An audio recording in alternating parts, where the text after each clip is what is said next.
మరిన్ని వీడియోస్ కోసం సబ్స్క్రైబ్ చేసుకోండి. లేటెస్ట్ అప్డేట్స్ కోసం గంట ఐకాన్ను క్లిక్ చేయండి. నక్క కాకి. పిల్లలు, మనం ఇప్పుడు చెప్పుకోబోయే కథ నక్క కాకి.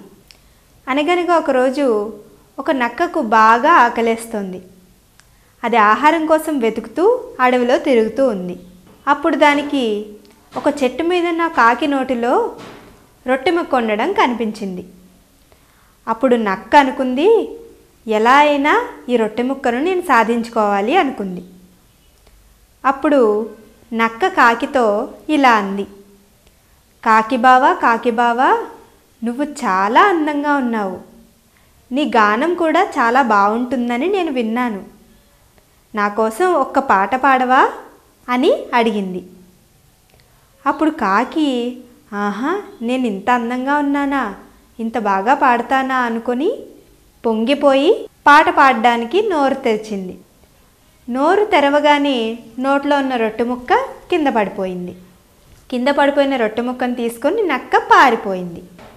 ఈ కథ ద్వారా మనకు తెలిసిన నీతి ఏంటంటే, బుద్ధి లేని గర్వం ఎప్పుడూ నష్టాన్నే కలిగిస్తుంది. పొగడ్తలకు పొంగిపోకూడదు. నక్క ద్రాక్ష పళ్ళు. పిల్లలు, మనం ఇప్పుడు చెప్పుకోబోయే కథ నక్క ద్రాక్ష పళ్ళు. ఒకరోజు నక్క ఆహారం కోసం అడవిలో తిరుగుతూ ఉంది. దానికి ఒక కొమ్మకు ద్రాక్ష పళ్ళు వేలాడడం కనిపించింది.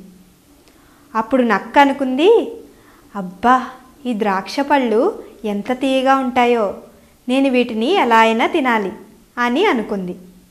అనుకుని ఆ కొమ్మ మీద ఉన్న ద్రాక్ష పళ్ళు అందుకోవడం కోసం పైకి ఎగిరింది. కానీ అందుకోలేక కింద పడిపోయింది. మళ్ళీ ప్రయత్నించింది. మరోసారి ఎగిరింది. కింద పడి దెబ్బలు తగిలించుకుంది. అప్పుడు ఆ నక్క నిరాశగా ఇలా అనుకుంది, అబ్బా, ద్రాక్ష పళ్ళు చాలా పుల్లగా ఉండుంటాయి, నేను తినలేను బాబు అనుకుంటూ వెళ్ళిపోయింది. ఈ కథ ద్వారా మనకు తెలిసిందేంటి? మనకు దక్కనిది మనకు అవసరం లేదు అన్నట్టుగా సరిపెట్టుకుంటూ ఉంటాం అన్నమాట. నటించిన కాకి. పిల్లలు, ఇప్పుడు మనం చెప్పుకోబోయే కథ నటించిన కాకి. అనగనగా ఒక కాకి ఉంది. ఒకరోజు ఆ కాకి నెమలిని చూసింది.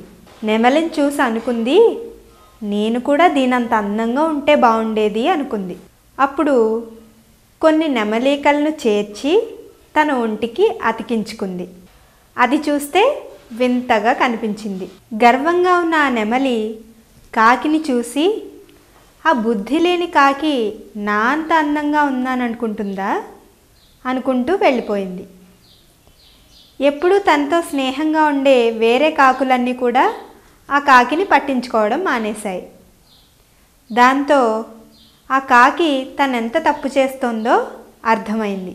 ఇప్పుడు ఆ కాకి తనెంత బుద్ధి లేకుండా ప్రవర్తించిందో తెలుసుకొని తన స్నేహితుల దగ్గరకు వెళ్ళి ఇలా అంది, నా తెలివి తక్కువతనం నాకు అర్థమైంది. కాకిలా ఉండడంలోనే నాకు సంతోషం ఉంది. దయచేసి మళ్ళీ మీరంతా నాతో స్నేహంగా ఉండరా అని కాకి తన స్నేహితుల్ని అడిగింది. ఈ కథ ద్వారా మనకు తెలిసిన నీతి ఏంటి?